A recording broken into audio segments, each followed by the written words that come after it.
সেনাবাহিনীর সাহসিক অভিযানে ধরা পড়ল দেশের আলোচিত হ্যাকার চক্রের মূল হোতা। ঝড় বৃষ্টিকে উপেক্ষা করে চলল নাটকীয় অভিযান। গাইবান্ধার গোবিন্দগঞ্জ উপজেলার তালুককানপুর ইউনিয়নের উত্তরপাড়া গ্রামে মঙ্গলবার বিকেলে সেনাবাহিনীর একটি বিশেষ অভিযান চালানো হয়। এই অভিযানে নেতৃত্ব দেন গাইবান্ধার সেনা ক্যাম্পের মেজর ইনজামামুল আলম।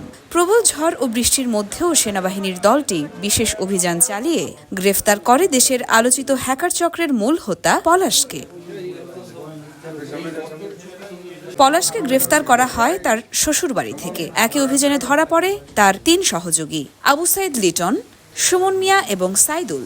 অভিযানে সেনাবাহিনী উদ্ধার করে বিপুল পরিমাণ মোবাইল সিম কার্ড, অত্যাধুনিক মোবাইল ফোন, একটি ড্রোন, নগদ অর্থ এবং দেশীয় অস্ত্র।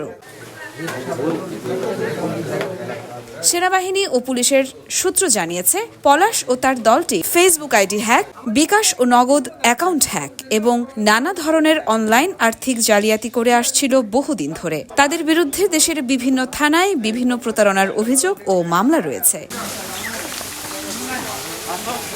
এই ঘটনার পর গোটা এলাকায় দেখা দিয়েছে চাঞ্চল্য ও আতঙ্ক।